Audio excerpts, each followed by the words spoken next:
Hello, Jane. How are you? Hello, Andrew. I'm good. It's good to see you again. And hello, everyone. Hi, everyone. Thanks for tuning in and welcome back to the History Geeks. Jane, what are we doing today? Oh, we're doing, this is a true classic. And we have been talking about Jane Austen for a while and how to approach her and her great work. But we have decided to do Pride and Prejudice and a very special version, the 2005, I think, Yes, movie yes. version. Yeah. And of course, there will be some references to the BBC miniseries from about 10 years before. That's probably unavoidable. But this is probably one of her most well-known, most beloved pieces of work, isn't it, Andrew? It came out in 1813 as a Yes, publication. yes.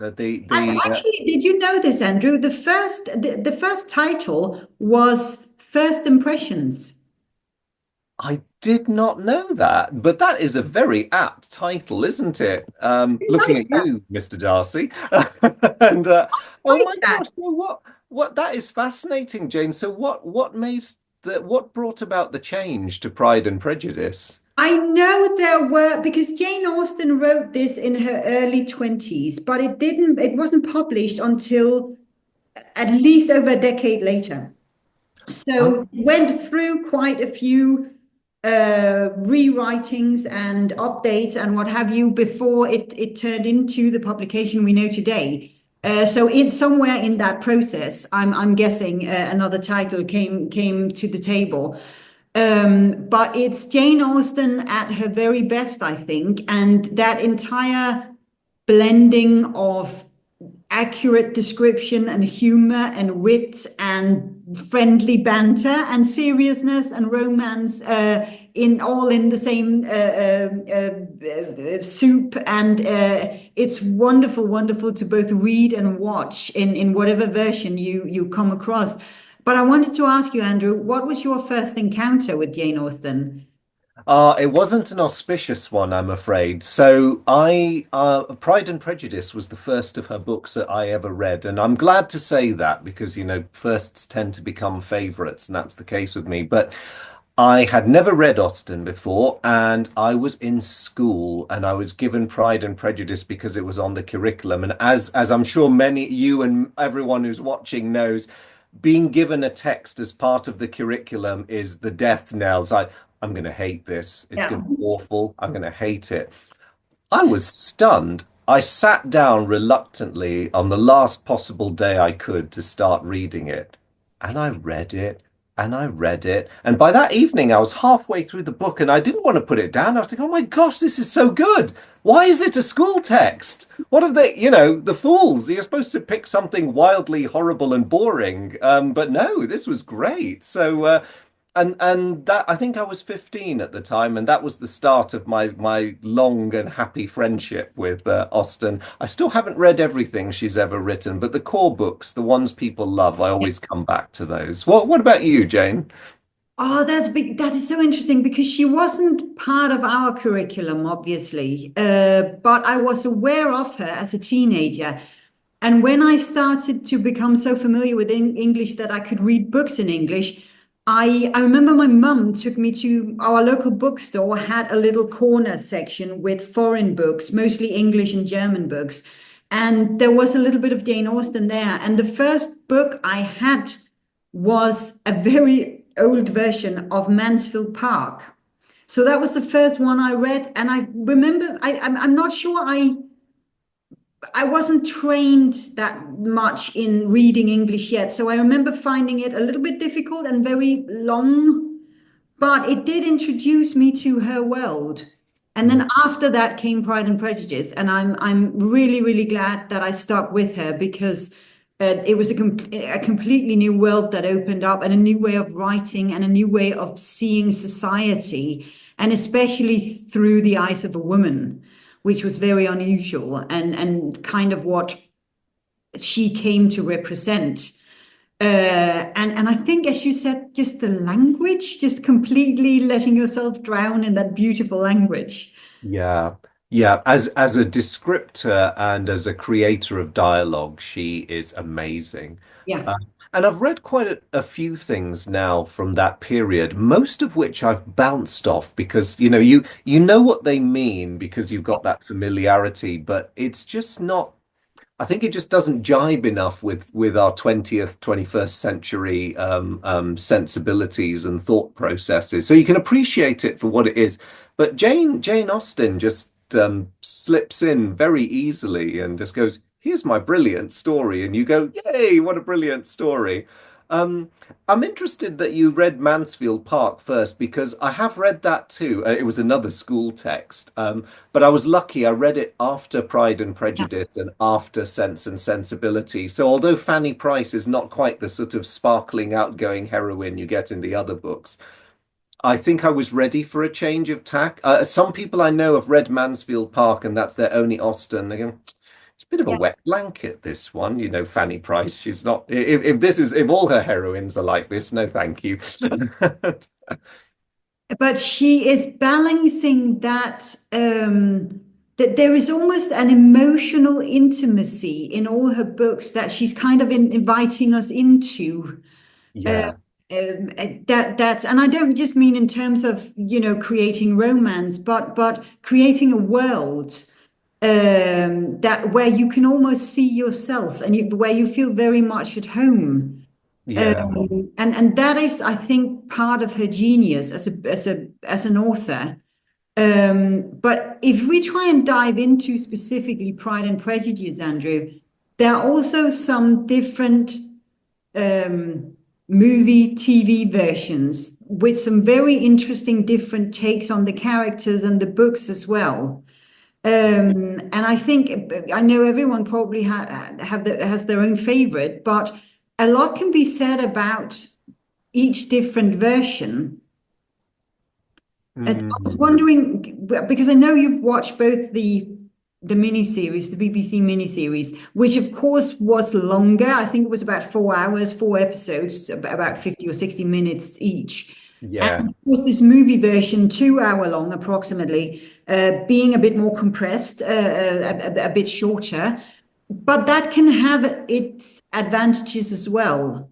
So I was wondering if how did you feel about that, Andrew? Do you prefer the sort of longer, a bit more detailed story version, or how do you feel about a more compressed version of her stories? Ooh, well, that is a really good question. As ever with movies and compressing of plot lines, especially when they're based on a book, as ever, it depends on how well they're done. And I think the 2005 movie did an exceptional job of just, very gently and respectfully paring away the bits it didn't need to hurry the story along. As to, I honestly can't express preference for one over the other. It will depend what mood I'm in. If I'm sitting down of an evening, I go, I want to watch Pride and Prejudice, but I'll have to make that spur of the moment decision. Yeah, I would say both did a difficult job in their own way very, very well. Hmm. And I find it almost impossible to fault either of them for the decisions they were made. I mean, there's a tiny appendix to the 2005 one, but we can pick on that later or just pretend it doesn't exist. But do you have any strong feelings weighing up the two, Jane? I was a little ambivalent about the 2005 movie version when it came out because I loved the BBC version. And I think Mm, we all have, our own favorite sort of not just version, but also characters that we liked. I loved Elizabeth. I loved, Colin Firth as Mr. Darcy. He became yeah. sort of associated with that role, didn't he? Oh, And of course, it had the advantage of being more faithful to the book. So a lot of the dialogue between, especially the scenes between Darcy and Elizabeth, kind of follow the dialogue in the book yeah. because they could drag it out a bit more and keep the scene almost as they were described in the books. And then I was kind of determined to not like the movie version because I thought, oh no, they can't make it any better than the TV series. But it was a really, really good version. And I think the one thing that really made me love the film was the cinematography. It's beautifully filmed. And Yeah. lush and visual, and that way of keeping the camera. There are a couple of scenes where the camera sort of pans through a house, or the household of the Bennets, and we follow one of the servants' girls. She's as she's moving about the house and she's humming and doing her work, and you Mhm. just sort of follow. You get an impression of all the characters in that little shot. You sort of Yeah. follow Elizabeth a little bit. She's come home from a walk, and you follow the two youngest as they fight over something, and you follow the mother and all the trouble that she's giving her poor servants, and you get such an impression of all the characters just in that one shot that sort of follows around the house. So it was beautifully filmed. And that I think was not something I'd really noticed before. And yeah, there are certain places in the film where the events move on a bit fast because we need to get from one event to another, and we don't kind of land in one thing that just happened before we have moved on to the next catastrophe. But it doesn't feel sort of hastened. It does feel like you are part of it, and that you actually get to know the characters. Yes. That is really well done. They do flesh out the story in a really nice way, despite the fact that it's a 2 hour version. Yeah, and actually, that's a great point you raise because the cinematography certainly does that with all the main characters. But I also like those passage of time shots, like when Liz Bennet's on the swing and you see the seasons go by in the sort of farm courtyard. Because the one thing that struck me about Austen's books is that to varying degrees through a lot of them, they're pretty much this love letter to a certain way of life and a certain specific time in certainly in English history.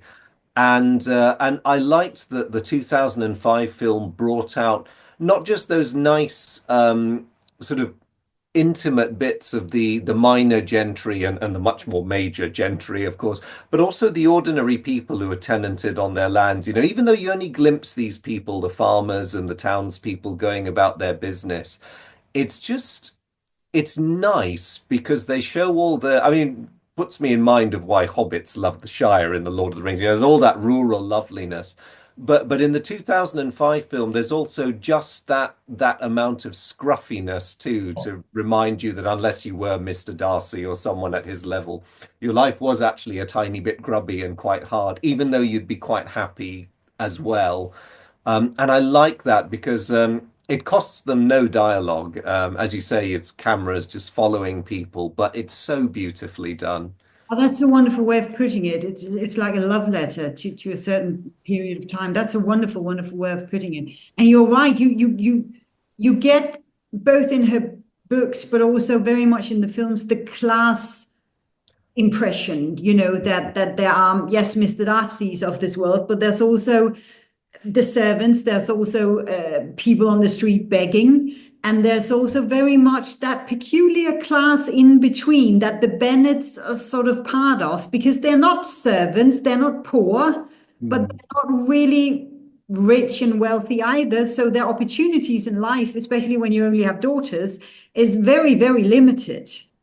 Yes, I'm going to express a very unfashionable sentiment by 21st century standards, but oh my God, poor Mr. Bennet. Poor, poor Mr. Bennet. In both senses of the word. It's not a bankrupted Mr. Bennet, and it's just like, oh my God, what am I going to do? There's one person you feel for, it's Mr. Bennet, isn't it? It is, yes. And again, I know that's going to be an unfashionable because in our day and age, you know, having daughters is just as great as having sons, but in early 19th century England, not so much. Sorry, ladies. Sorry, it's I just the way it and was. I love the way he's described. I think Donald Sutherland did a wonderful job of him, but I love the way he's portrayed it as well, because he's kind of had to take on this humorous, larger than life, it'll all be fine kind of attitude, because that's what he's left. Yes, yes. And it's interesting, isn't it? Because Donald Sutherland did play Mr. Bennet rather differently to how Mr. You know, the lovable Mr. Bennet from the 95 series. And I'm afraid I've forgotten who Oh, I played don't know either. no, but that one's a tiny bit more I'll say a little bit more jovial. He strikes me as being a bit more jovial. The Sutherland's Bennett is a bit more. He's every bit as intellectual and quiet, and there's all these hints about how much he loves the natural sciences, but also the earthier aspects of being an agricultural landowner. Um, but he has more, and I wonder whether this influenced their casting of Donald Sutherland. No offense, Donald, but he's got more of the careworn, worried look. Because other Mr. Bennett in the mid 90s is immaculate. He's Yeah. always well dressed. He's always sitting behind his desk.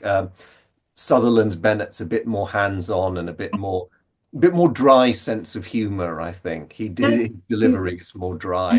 I do love as well that you get to see in small glimpses the relationship between him and his wife, because the wife, of course, being very silly in both versions, and not as bright as he is, but in the miniseries version, you don't really get an impression of their relationship, whereas you see small glimpses in the movie version where they actually kind of get on well and they have nice conversations together.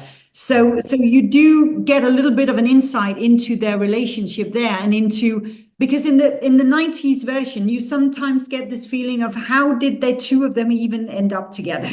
Yes, you see, when I watched that version, I just thought immediately, yep, marriage of convenience. What one party must have had money or a title, and the other party had land, and they just thought, right, let's bring this in. Or pregnancy.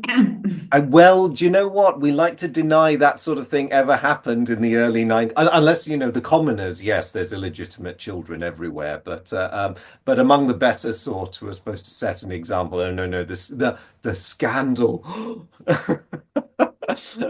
And we do not want scandal. And Uh, then we end up with these five very, very different girls. yes, and they are quite the bunch, aren't they? And hats off to Jane Austen for doing such wonderful characterization on each of them. I mean, aside from the two crazy ones, who I sometimes refer to as Kittier or Litty, because you can effectively lump them together as a single entity of incredible silliness. Um, but yeah, I love the dynamics of the family where you've got quiet, serious, prudish Mary, I don't like having fun, and when Mr. Collins wants to read Fordyce's sermons, she's the only one. Oh yes, please, let's have 2 hours of reading Fordyce. Wow. And the awesome Jane Bennett, who is just one of the loveliest human beings in creation, and yeah, yeah, and then you've got the highly complex Liz. I love it. I love it. It's Yeah, you get this impression she must have based all of them on people she somehow met. I'm sure, yes, because there's so much realism about them all that she must. Do you think, Jane, the people she based them on recognize themselves in the book? It's purely Well, that would have speculative been question. interesting. That would have been interesting. That would have been really, really, really interesting. Maybe if you were one of the really silly ones, either you wouldn't mind, or you would probably not recognize yourself anyway. You would probably be, Yes, I yes. don't know, a bit too far away from all of that. But you're right, that would have been really, really something. But they are, it's not like they're shallow in their description. They're wonderfully fleshed out in their own, even the silly two younger girls, in Yes. their own sort of way. And it also, I think, puts a light on, I mean, someone like Lydia, who's a silly teenage girl. Is she just a silly girl, or is she a product of her environment? And Yes. that, and that's, or maybe both, and that's the wonderful thing about the way she's fleshing out the characters and the way she lets them develop and make their choices along the way. Yes, yeah, no, yes, because they're definitely not a conventional household in a lot of respects. The whole complicated system of which daughter is out in society first, and I love how Judi Dench catches Lady Catherine's response. Wait, so all the girls are out and the eldest are not married. What the bloody hell do you people think you're doing? There is a social order and a way of doing things for a reason, young girl. So, yeah, and I do think, in a way, poor Kitty and Lydia, their enthusiasm, which seems to be quite natural to themselves, is also possibly encouraged by the very determined behavior of their mother, who's going to say, all Yeah, the girls have advantageous marriages, so get yourselves out there. yeah, yeah. That's very, very true. And then you have that contrast that is Mary, the middle one. Uh, Mm, and you I think it's kind of safe to say that the two most intelligent ones are the two eldest. But I think also there is in in Jane as the eldest, there might be a little bit of a limitation as well and a certain pressure to do well, to marry well on behalf of the rest of her family. So I think maybe she has also adapted a certain naivety in her approach to the world because she kind of has to see it as good and everyone friendly in it. And she's described in the book as appearance wise as the prettiest, but also the one who is sort of the mildest and the one who's holding back the most, where mm, Elizabeth could be a bit more free to maybe say whatever she wanted or to explore her intellect a bit more because she was number two. Um, and she probably didn't have the same kind of pressure on her until they reached a certain age. And then suddenly the pressure was on. But there is also, as the title it implies a certain amount of pride in her. yes, yes, there is. And I wonder, I've often wondered about its origins. I think Lizzie strikes me as one of these people, and she's so well played in this role by Keira Knightley. In fact, actually, the two oldest girls, Rosamund Pike did such an amazing job with Jane, but Keira with Lizzie, she does have, as you say, that great sense of pride in herself because she's intelligent and worthy, and she knows she is. And it's not to the point where it becomes arrogance, but she does have the tiniest sliver of a chip on her shoulder about things and the way they are. And I see it come through in her exchange with Charlotte Lucas Yes, when exactly. yeah, Exactly. and actually, I think that the 2005 film played that moment between them better than the 90s one did, because in the 90s one, there's just shock on her Yeah. part. Yeah. But in the 2005 one, Charlotte, who has made what is a very rational decision given her circumstance, I still think she's a masochist, but there's a lot of rationality behind it. Um, when she says, don't you dare judge me, Lizzie, because I don't have any of your inherent advantages, and some of us don't get to make that choice. And I think that is possibly the first of a number of wake-up calls Yeah. for Lizzie And over. I do like that Charlotte is the one because Jane doesn't really challenge Lizzie in the same way, but Charlotte does. And Yeah, Charlotte, of course, she's older. We get to know she's 27. And as she says, she's already what she described as a burden to her family, to her parents.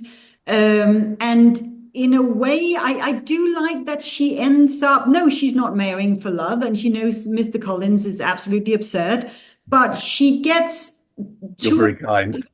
yeah, but she gets to a point where she's content and she runs her own household and finds a kind of silent satisfaction in that. Um, Yeah. and maybe that was not too bad, and maybe for some that was the best you could kind of hope for. Yes. Like that Lizzie, as you say, sometimes he's not arrogant, but there is a little bit of you can do better, Charlotte, kind of thing. And she even goes, but he's ridiculous. And yes, Charlotte is aware of that. Mhm. But I like that she's standing up to her in that moment, and she actually says, "Don't you dare judge me, because Yeah. this is the best decision I could have made for myself." Yes, yes, and Charlotte is one of the other hugely intelligent Yeah, characters in this book. She is, And it comes through, it's done very subtly, but I like the way she is portrayed in the 2005 version of P&P. Um, yeah, who else can I pick on? I mean, I one. I was wondering, Andrew, because we have to talk about Mr. Darcy at some point, don't we? And the I think a lot of people have a certain love for Colin Firth in the 90s version, but he was also more sort of buttoned up than the slightly more awkward movie version. There is an awkwardness to him in the Hmm. movie version that is kind of likable because yeah, he's looking down on most people, but Lizzie also gets a chance to put him in some awkward moments from time to time and to actually say what she thinks about him from time to time that we don't really get to see quite in the same way in the 90s version. That is very true, yes. Funnily enough, what you said earlier about being a bit prejudiced against the more recent film when it came out, I suffered from the same thing. And the flagship of my prejudices as I steamed into this one was the very ominous question of who the hell could possibly play Mr. Darcy as well as Colin Firth had done. It never even crossed my mind to even think better was an option. This was just about matching performance. And I'd seen Matthew McFadden in a couple of other things, and I was really not convinced. I went into that cinema thinking they've made a mistake. There's going to be a terrible casting error. I mean, I have my existing favorites. I knew Keira Knightley and Rosamund Pike would have their roles in the bag, no question about it. Several of the others too. But you, McFadden, you're the unknown, and you're on the spot, buddy, because we are Austen fans are hard people to please. But you know what? He did an amazing job. And you're right about the awkwardness. When I was watching it, I was thinking with the greater awareness and sympathies we're taught to have in our day and age, I am pretty certain that Mr. Darcy is on a spectrum somewhere. And I mean that very respectfully. He's had to, his characters had to deal with that Yeah, in an era where such things were not even recognized and you'd just be written off as a slightly strange and unpleasant fellow. But so many of the boxes are ticked because, those who live on his estate, and they really emphasize this in the 90s production, what a kind master he is and how fair-minded and how lovely. He's obviously hugely intelligent. But he does, you're right, he finds himself very awkward around, and as he himself admits it, when he dances with Liz, I find it very difficult to yeah. converse with people I've never met or in situations.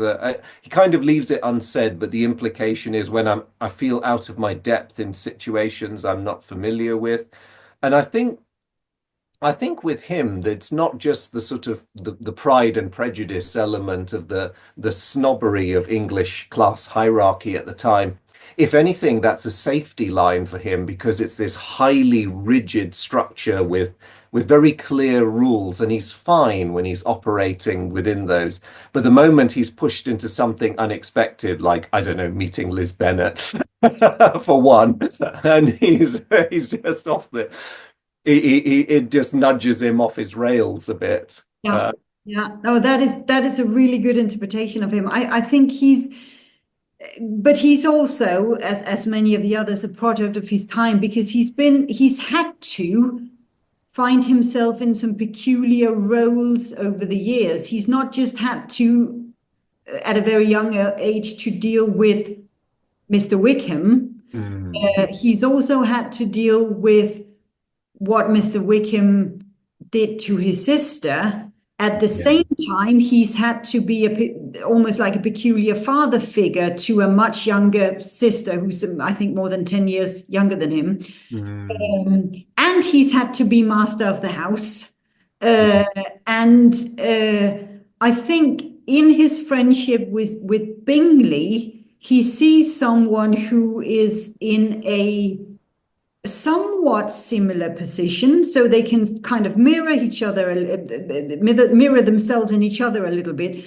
But I also think he sees someone he can at least until he starts to know better, he can act as a metaphor in a way, because Bingley himself is a little bit pushed aside by a dominant sister, two sisters actually in the book, Mm. and and yet he sort of has to find his own 2 feet, and he has to find a wife and marriage and so on, as it is expected of him. And he looks up to Darcy to a certain point. So I think their friendship is also undergoing a certain transformation during this, and especially when Darcy realizes that he was probably wrong, especially about Jane, her Mm. relationship with Mr. Bingley. And so he has had to play Darcy many different roles in his life, where whatever choice he was making, whether it was behalf of his sister, or dealing with Mr. Wickham, or in his friendship with Mr. Bingley, his choice has been a dominant one for himself and for other people. So whatever he decided to do in whatever situation, it was something that would, where the impact would be felt. And that's quite a pressure for a young man. Yes, yes, it is, and he is quite young. Actually, it's funny. They don't talk all that much. Actually, does the book even mention his age anywhere, or do you end up having to infer it? But you make a very good point about his youth, I and think the you, amount of responsibility he's had to shoulder from a very, very young age. let us Yes, let us know yeah, if guys, I help think us we out. actually, I have a feeling we do get to know his age, but I cannot remember. Yeah, and of course, yes, I know what you mean about Bingley. Bingley is one of my favorite characters in the book. In fact, actually, in a very real sense, I like to sometimes think that Bingley and sorry, Charles Bingley and Jane are the main characters of Pride and Prejudice, because they are just so wonderfully, for the most part, obliviously, happy, nice people, and while all the, slightly waspish, crazy stuff is happening around them, they just are in this little bubble of loveliness, and I really like that. Um, yeah, and I do sometimes wonder to people outside looking in at them, like Darcy and like Caroline Bingley, I mean, certainly Mr. Bingley's enthusiasm is almost a sort of danger, because in a way he's chaos personified. And when Kit's dear Liddy says, "Oh, you really must have a ball," he goes, "Yes, I will, because that's a fantastic idea." And you can see Darcy in the background going, "Too late." And Um, it took me a little while to warm up to their friendship in the film version, because sometimes I felt Bingley was a little too silly for Darcy to kind of be friends with, But there was also obviously something going on behind the exterior, because Bingley just wants to be friendly towards everyone. So when someone is suggesting a ball, he just goes, "Yay!" Yeah, And a ball, what fun. Yes, yeah. I think I've always I know what you mean, because I spent the first time I ever read the book wondering why on earth these two were friends, because they're so different. But I think it says a lot for Darcy's character that he recognizes a genuinely good person when he first impressions. And I think he sees that in Bingley, and it helps him to overcome. I mean, given my earlier comments about Darcy and his possible presence on a spectrum and his worldview, I think it's what helps him overcome his instinctive reaction to the chaotic nature of Bingley, and to go, well, actually, there is a really kind, big-hearted person here. He's just a bit of an insane extrovert, but I yeah, can work with this. And as you say, I think he does want to protect Bingley from himself a little bit. yes. And we definitely see that in the way he interferes, and he's complicit in trying to drive that wedge between Jane and Charles. Yeah, naughty Darcy. That was bad. But you do get to understand why when you realize what his dealings with Mr. Wickham, because he's kind of seeing a similar situation in a way, Mm. first playing out with his friend. And I think, of course, he doesn't really know Jane. So he just sees a kind of gold digger or someone who wants to marry well. in that game, and sees it maybe as his obligation to interfere. Yes, yes, to do as a good friend should. And actually, to be fair to him, almost irrespective of how poor Jane behaves and what she says, there's the now I know Mrs. Bennet means well, but I'm going to call it the malevolent presence of Jane's mother. It always pops up loudly shouting in the background, like, "We can expect an advantageous marriage any second now. Mr. Bingley's that close to saying yes." You just go, "Oh my God, lady, shut up." Yes. Yeah, Best she's scene. thinking on the right lines. She just has no self-control. She has no filters, as we would say today. It just all of it comes out. I love that. It's a fantastic scene, that one where Jane is ill and she's at Bennett's Mr. Bingley's place and Elizabeth is there, and then the mother and the rest of the sisters turn up. Miss Bennet, Miss Bennet, Miss Bennet, and Miss Bennet.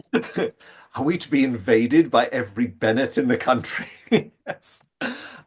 Yes, yeah. But actually, do you know, funny that does bring me on. We've touched on her, but the equally formidable Caroline Bingley, who was played so formidably and so well in this film that you're right, they were able to completely eliminate her sister and her husband Yes. because Caroline carries the burden of their role on her own shoulders. I mean, she is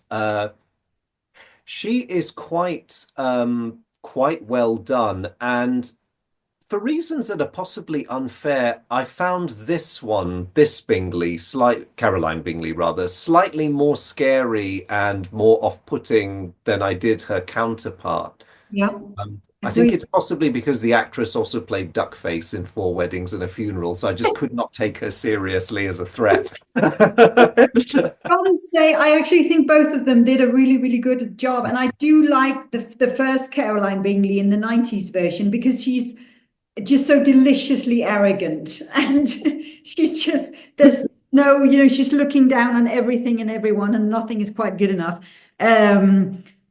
But you're right, I do know what you mean because of course I cannot remember the actress who played her in the movie version either, but there is something slightly more malicious about her because she's not just arrogant, she's also controlling of her brother Yeah. in a way that the other Caroline, the first Caroline, couldn't quite be in the same way.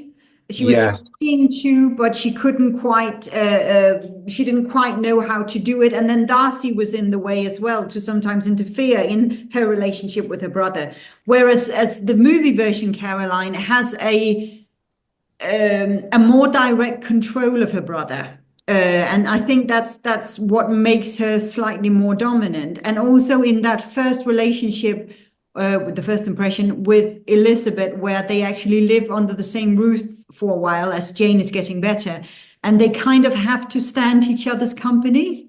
But it's also quite clear that they're not exactly going to be best friends, is it? No, no, and Keira Knightley did a brilliant job. That very well-known scene where they're poking Mr. Darcy and doing that perambulate round the room.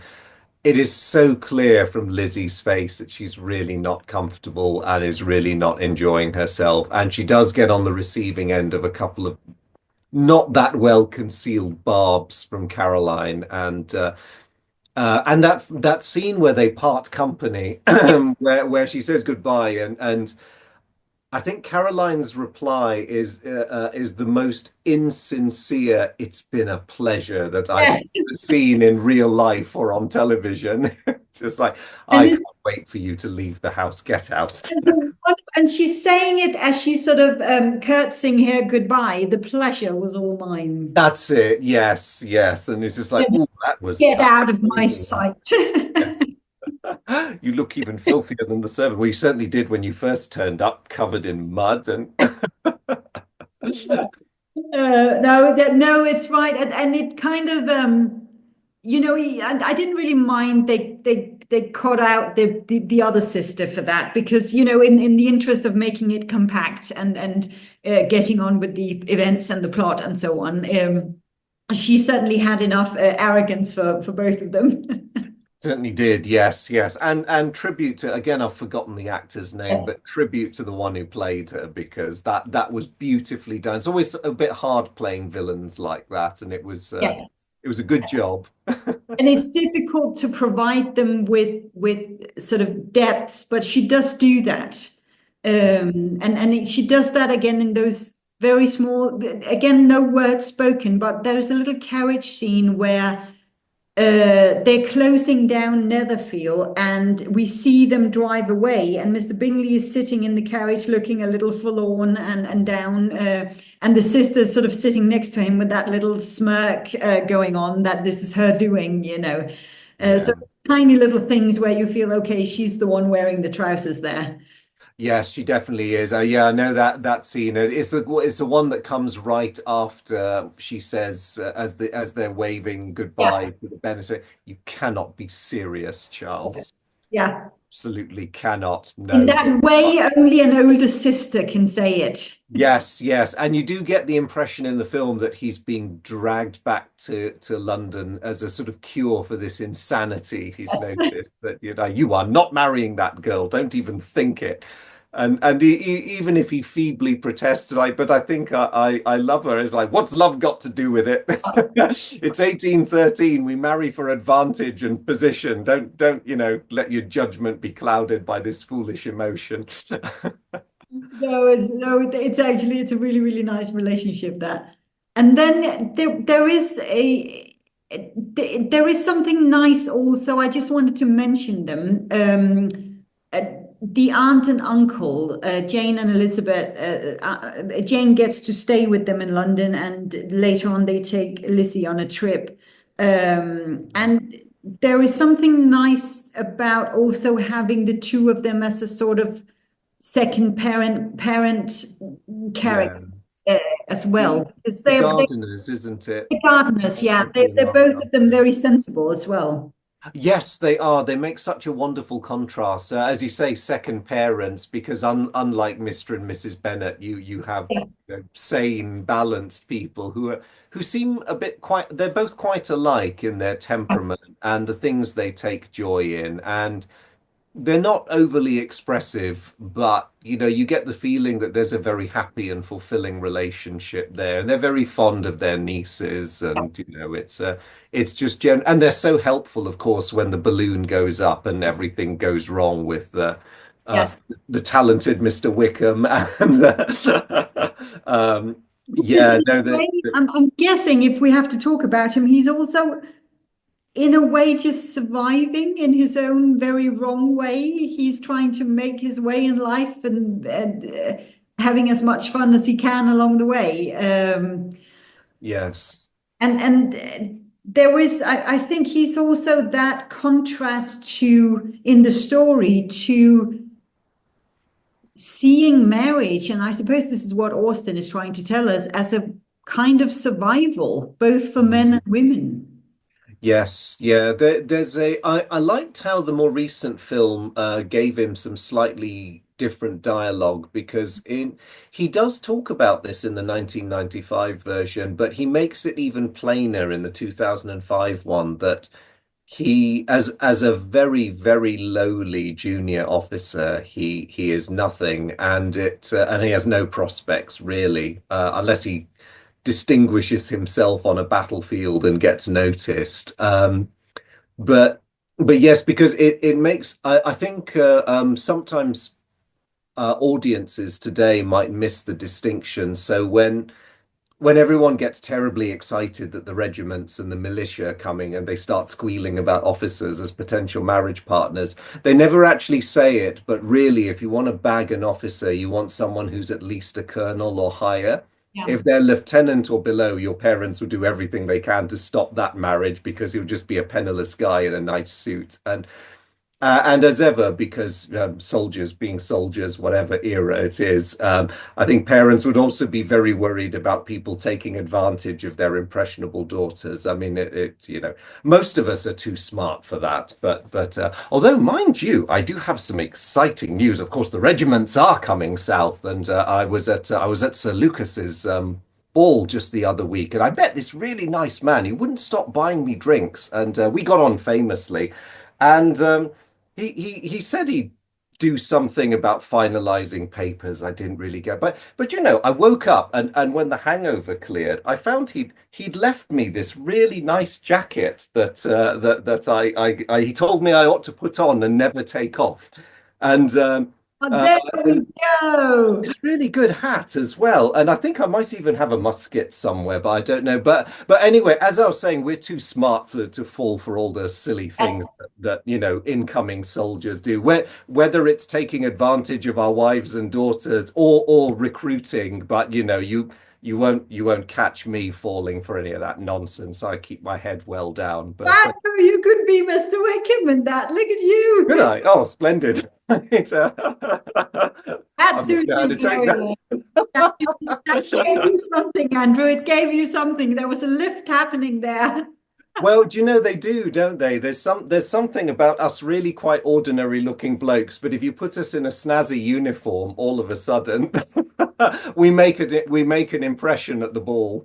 Oh, we should so dress up more. This is fantastic. Yeah, well, I thought it suited the period, and what gave me the idea was that scene where I can't remember if it's Kitty or Lydia in the film. They throw their handkerchief, and it just Oh, gets yeah. ignored as the troops march by, and I think, and the look on her face is priceless. What's wrong with me? You I have to think stop in marching to pick off my handkerchief. What? No, no. Well, I watched that scene a bit more carefully this time. I'm afraid the poor girl mistimed her throw because by the time it lands, it's the ordinary privates who are. And if you stop to pick up a handkerchief, the punishment for the breach of discipline would be very, very severe. It would not be worth it, no matter who she was. They were saying she should have aimed for the officers. She should have aimed for the officer because depending on how high ranking you are, if you can get away with it, you could get away with a theatrical flourish if you sort of lean across from your horse and catch it in midair. And but God help you if you're one of the lower ranks who stops to do that because oh That's dear. good to know, Andrew. That's really good. I'll bear that in mind next time I watch a parade. Yeah, time the throw. Time the throw. I Lead. don't have. Oh, I need to buy a handkerchief. I'll make a note of that. Buy a Yes, handkerchief. yes. Remember, but depending on how fast they're going, couple of meters. You see, I've thought about this. Lead the target. Always lead the target. Good to know, Andrew. Thank you. That's a very good use of information. That's all right. Oh, it's coming out in the wedding speech if you get a general. Oh, thank you. Thank you. Oh, that is brilliant, Andrew. That is so brilliant. You look absolutely amazing. Oh, thank you. Thanks. I'll have to get better. I need to develop more of a forelock so I can tug it properly.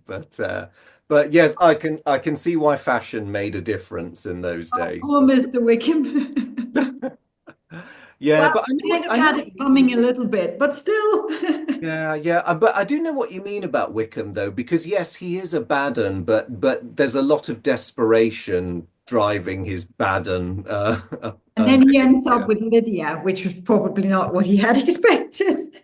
No, if any two people deserved each other, yeah, he it was interesting how he played it. Because in the 1995 one, when there's that last meeting, a very awkward last meeting between him and Lydia and the Bennett family. He's exchanging pleasantries and Lydia's just chatting away happily. And I almost read this kind of help me in his eyes. Yes, Well, you don't really get that in the 2005 film, but I think that's because there's so much more hostility radiating yes, off the family in this yes. one. And there is this trying to just get this over with it kind of attitude, and let's get rid of both of them as quickly as possible kind of thing. And Yeah. of course, again, the poor father, Mr. Bennett, he kind of has to be the host and just stand it out. And but in a way, you know, he's got one daughter married, and it was costed him very little inconvenience. So Yes, yes, and I'm sure once Kitty dries her eyes and thinks about it, maybe a bit older and wiser, perhaps she'll realize what a lucky escape she had. I know when she first loses the race to get Wickham, she's devastated. but you know, it's funny about Kitty because I think there is a reason why it's Lydia who runs away and not Kitty, because there is something in Kitty, I think in both versions and also in the books that make you think that no, she's never going to be a wise girl or an intelligent girl, but there is something that makes her more impressionable. So she can be, I was about to say, worked on in a more mature way than Yeah, perhaps. I think with Lydia, you get the impression she's always going to be a little bit silly like her mother. I think so. Yes. Yeah. Actually, you're absolutely right there, Jane. I think yeah, she's more in that stream, isn't she? Yeah. And And I think with Kitty, you have the impression that maybe one day she's going to grow up. yes, yes, and hopefully for everyone else's sanity, maybe sooner rather than later, because with Lydia off the scene, she Yeah. doesn't have her sort of nemesis come best friends to trigger her, and maybe she will moderate. Yeah. Yeah, one With hopes. Mary, I don't know. Mary may be a vicar or something. Yes, I know poor Mary, she would have been happy if she'd been allowed to become a vicar. Have to wait about 200 years for that development. But I suppose she could enter a nunnery if she was really desperate, or she would just become the very bad-tempered, virtue signaling spinster who, I Or mean, a really boring governess to someone. yes, the really severe type. Young girls should not ever smile except when they're trying to attract a husband. Like, okay, then. Yes, no, poor Mary. I always like to hope that she finds some kind of happiness later on in It's a life. good point, Andrew, because what sort of choice did girls have, really? I mean, the girls in the Bennett family, what could they really do apart from Mary Will?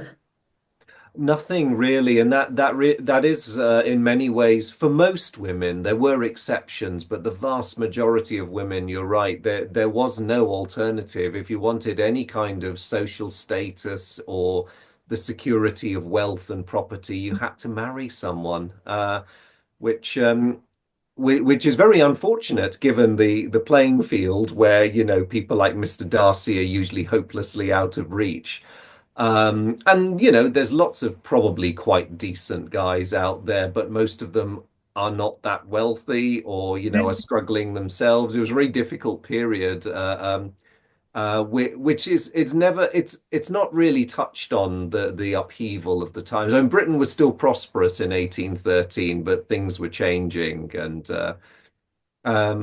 while we're on the subject of unsuitable men, I should say it's a truth universally acknowledged that someone who's been exposed to one Mr. Collins will become very curious to experience other Mr. Collinses in different formats. How do we think Tom Hollander did with the delightful Reverend Collins in this one? He's that there is something very lovable and likable about him, and yet he is ridiculous, isn't he? He is totally Again, ridiculous. again, the cinematography is wonderful when they go to that party and he's sort of standing there with a little flower and he doesn't really know anyone in the company. He's just so utterly lost in his own little absurdity. And if you feel sorry for him and you go and talk to him, he's just silly to talk to. So Yes. there's something kind of lost about him. There is, and yes, you're right. If you engage with him out of sympathy and all, that poor guy's on his own, you regret it almost instantly. You're like, okay, well, that's really great. I'm just going to get some another drink. Peculiar form of really laughable logic. Like he's casting his eyes on Jane and then the mother warns him about Mr. Bingley and he looks at Elizabeth instead and goes, that's well an agreeable alternative. Yes, yeah, I suspect in his mind, probably a good thing for whoever he ends up marrying, in this case, poor Charlotte, that actually some of the elements of a married relationship probably don't occur to him, and that in his mind, a wife is simply another qualification you obtain so you can stick it He's in been your. told, hasn't he? He's been told by Lady Catherine de Bourgh to go and Yes. find a wife. So often find a wife you do. And even in that little encounter over the dinner table, it's part of both versions where Lissy is, I'm sorry, but she's really mocking him and she's really, you know, sorry for taking the piss. And she's asking him about the spontaneity of his compliments Oh, and yeah. and Yes. and and he's being dead serious, that sometimes I amuse myself by writing down the compliments that I know will be of particular interest to young ladies, and they just all sit there and giggle at him, but he doesn't really know. No, no. My favorite line from that exchange is when Lizzie says, I think it's something like, "I would never suspect your manners were rehearsed, Mr. Collins." And the totally deadpan. Yeah. And Oh, he yeah. thinks he's receiving a compliment, and Jane is sort of gently kicking her under the table, just going, "Can't you be Yes. quiet now?" Yeah, I would have thought Jane should be grateful. It stopped him talking about the potatoes. Oh my goodness. There's a sparkling conversation starter. What excellent cooked potatoes. Yes, yes, I've seldom seen the like. Yeah, no, Also, he the interesting little, he doesn't really know that he is almost being offensive because he's asking which one of my fair cousins should I compliment for this excellent cookery. And the mother goes, "Oh, but we can't afford to keep a cook," in a kind of stiff kind of, "We can afford. Don't think we're that poor." yeah, yeah, which he completely misses as well. I think it's funny because the way he plays it, and well done Hollander for doing an excellent Mr. Collins. I think he sort of senses that she's put out for some reason, but he genuinely does not get why. So he just changes the subject again. Um, yeah, yeah, no, and oh God, talk He's about actually really, he's always good, I think, in everything he's ever played. But he does add something to Mr. Collins that makes him not just the disgusting or absurd character, but also a little, you do feel sad for him sometimes. you do a bit, yes, because previous Collins, 90s Collins, he was a bit creepier. He was He a was bit creepy. sweaty and Yes. breathy and He was just being creepy, and you did find it ridiculous that Charlotte ended up saying yes to him, whereas in this version you do understand her position as well, and you do get the impression that, especially after they have married and Lizzie comes to visit her, that she's kind of found a way around it, that they only really see each other very little a day, and she has her own little parlor, she can run her own household, and she doesn't really need to be in his company for that long. no, no, and they've probably done the respectable English thing of separate bedrooms anyway, Yes. so she's completely safe. And actually, unlike a lot of wives, I don't think she resents the fact that he spends most of his time thinking of another woman, in this case, Lady Catherine de Bourgh. Absolutely fine. It's not that kind of a relationship. No, no, no, no. And then I think she's kind of happy with whatever company she can get through their occasional visits to Lady Catherine, and she gets some engaging conversation going with her guests, and gets to see the Grand Rosings Park, and I think she's kind of happy in her life in that sense. Yes, yes, she is. And speaking of Rosings and the delightful Lady Catherine, what Ooh. do you make of Judi Dench and also the way that they sort of portray Lady Catherine in this one? Because she's quite a departure from the 90s one in some respects. She is in a way more aggressive. Hmm. Um, she is, and she's also described that way in the book, sometimes a little ridiculous because she is in a way Mr. Darcy's, where Mrs. Bennet is the ridiculous mother. Lady Catherine is kind of the ridiculous mother figure that Mr. Darcy has had to deal with in life. But at the same time, she has a great deal more power that she can wield, and she also has, in a way, class and society on her side because it was not unusual to have an arranged marriage like this.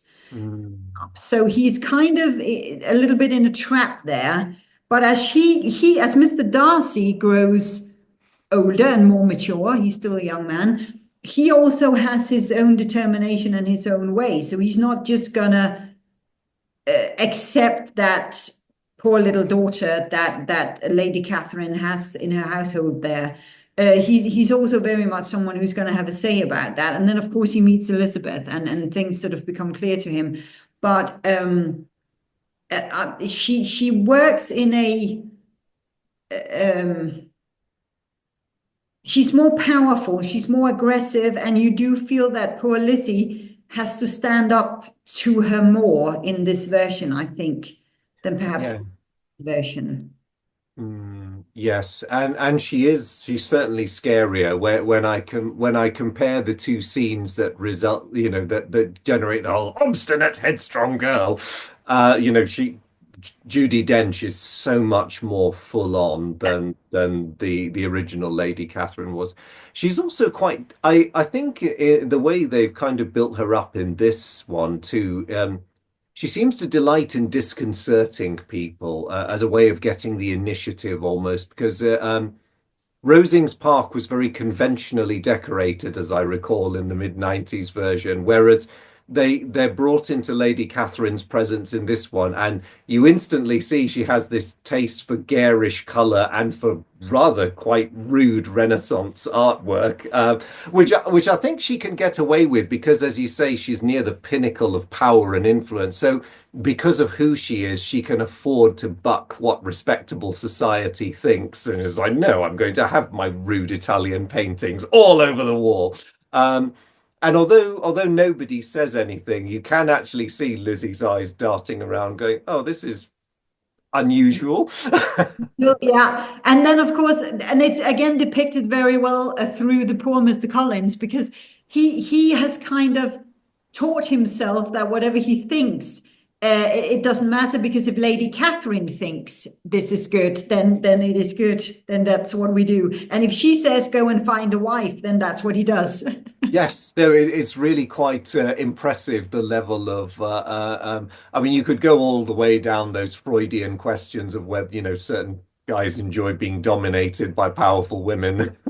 So, I mean, clearly it presses Mr. Collins' buttons because he keeps coming back to Rosings Park. And There um, was one thing I do like in the 19th version about Lady Catherine, which is she clearly does like Lizzie's company. hmm, She's actually the first person to speak up against her. And before, of course, she knows about Lizzie's involvement with her nephew. You do get the impression that she actually rather likes her company, and she also calls it vexing when they've had to leave quite early. Yes, that is very true. And it's interesting because I got the feeling, maybe it was just me, they played that down in the 2005 film, which is a pity because it would make their relationship a lot more complex. But I do get the feeling in the book and also in the 90s version that she sees in some ways Lizzie is a kindred spirit. She's got the similar strength of character. She's obviously intelligent. They both are very intelligent people. Um, and yes, I think she sees a lot of admirable qualities in Lizzie, which help her to overlook the other things like the apparent lack of accomplishments, again, weirdly, they emphasize that in this more recent production. Wait, none of you draw. Yeah. And what happened to your governess? You don't have a governess? Can you do anything? Yes, and your mother, so what's the phrase you use? Your mother must be a slave to your education. She gets so hardly. No. But that also, Andrew, brings us to that ending that you mentioned before. And there is a little bit of a double ending, isn't there? I'm afraid there is a double ending, that which we do not talk about. So guys, those of you who have the DVD box set or even access to YouTube, which probably means all of you as you're watching this, there is there is another version of the ending of Pride and Prejudice, a secret version, a forbidden version. And I say this as a proud Englishman with no emotions, or at least with my emotionometer turned all the way down from birth. It's there is a very lovey-dovey final scene for US audiences. That is at the end of the film, and it was not shown in the UK out of decency and propriety, but elsewhere it was there as an option. If you are both curious and bold, this can be found on the fair channel known as YouTube, but I would not recommend it personally. You seen it, Andrew? I have seen it, and I can't unsee it, he says, trying to claw his eyes out. All I can say is poor McFadden and Knightley were clearly not overly enjoying that scene either. I don't get the impression they were. No, oh, I kind of wish I hadn't seen it. There was one thing in the real final version, in the actual, the all right version, the final scene where they meet an early morning, and they have the first chat together after the entire thing with Lydia has happened. Uh, One thing I do love about that scene, because of course it is a much, much shorter scene than in the 90s version, because this is a more compact version and you don't get the full dialogue in that scene as it is in the book. But I like the fact that they find each other, and if you notice it, they don't actually end up with a kiss. They kind of end up very close to each other. And I think his forehead is touching hers, and you see the sun coming up romantically behind them. But they don't actually kiss. There is a distance still. There is a property, sort of proper behavior uh, Yes. between them. And then, of course, they go to see her father, which is a lovely scene as well. Donald Sutherland is really, he's so happy and so, he's so lovely, a lovely father in that scene. And I love when he just goes, if anyone comes for Mary and Kitty, just by all means send them in. Yes, yeah. Any other rich young men waiting at my door? I have more daughters. Fine, I'm quite in my mood today. Uh, but I do love that we don't get to see that in a way, because it was very easy to do a love scene and let's end it with a big kiss. But there is still that holding on to your dignity and what is proper and what is right, and the proper behavior. And yet it's still very much a lovely love scene and a beautiful ending. And that's why I think we don't really needed the other one. We didn't really need to see that, did we? No, we didn't. And actually, to be fair to our brethren in the United States, given the backlash that extra scene had from, because I mean, the US isn't short of diehard Jane Austen fans. There's probably more of them in the US than there are anywhere else in the world. They didn't need that scene either because they love Austen's writing, for many reasons, but also for the realities of the Yeah. period it portrays. And the social norms of that time would just not, I would probably not have occurred to either individual in that moment to behave in a 20th or 21st century. I mean, that scene would probably have been great if it was a 20th century drama. That would work, but it just does not work in the early 19th century. It's not it was not the done thing, god damn it. Yeah. No, but it is, I think the word is just unnecessary. It just didn't Yeah. seem like it was, I'm just wondering why exactly they shot that, because they had everything in the final version and it was a lovely ending. Yes. And if you watch a version where it just transitions straight to that without it being an optional extra in the film, it's very jarring because Yeah.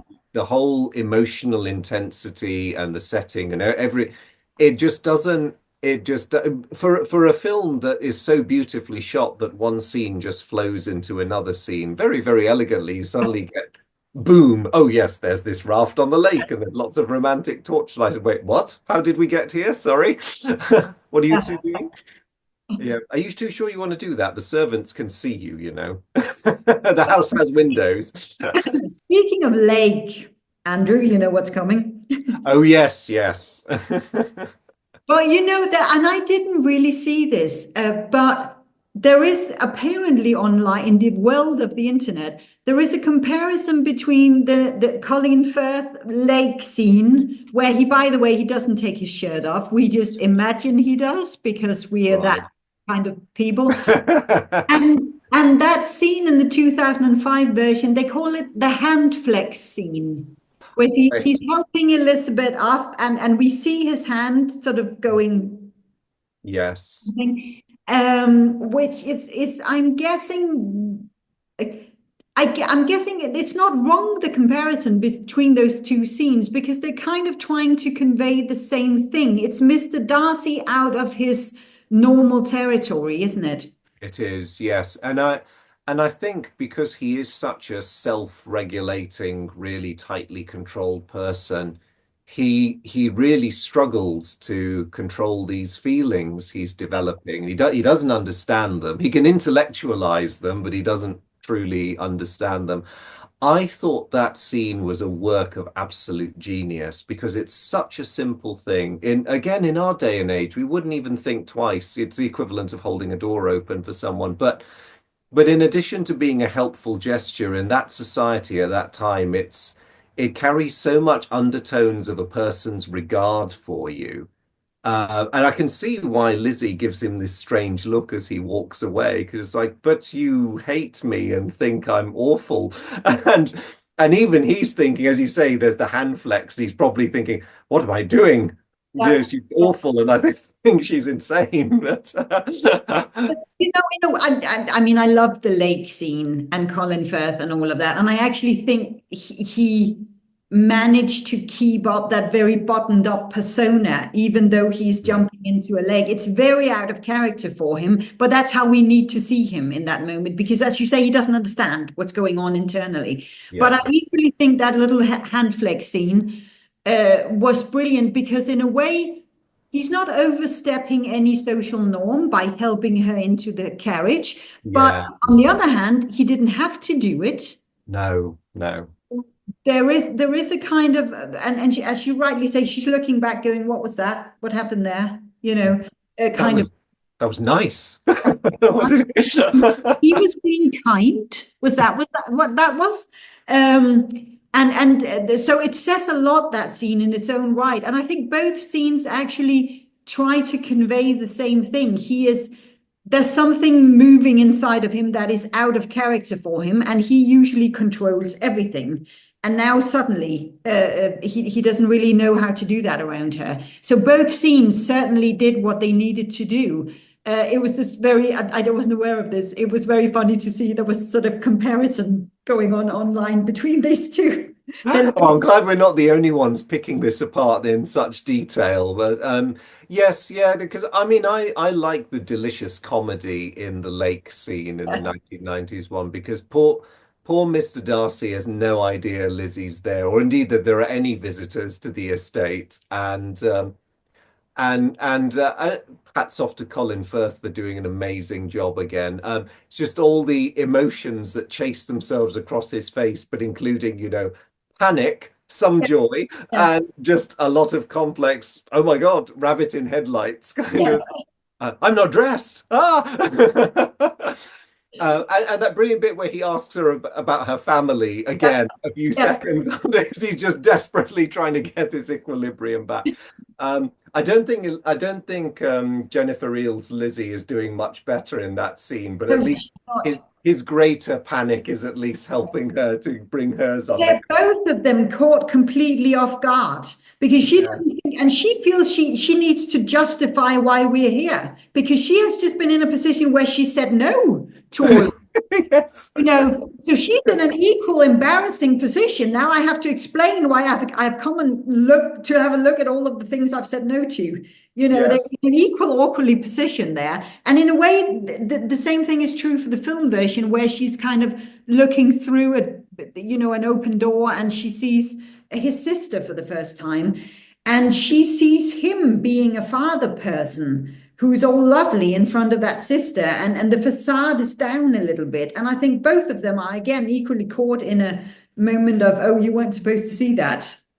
Yes, yeah, and in both both presentations, for me, that's the really beautiful moment in the story where they see each other as they are, Yeah, and things start in a way to come together at that point. But of course, Austen, being the talented writer that she was, has more crises to throw at us before the resolution. But you can see the yeah, turn there, and it's definitely. No, wonderful scenes. Oh, Andrew, how do we wrap up? oh, good Lord. I always get stuck for pithy quotes when we get to this point.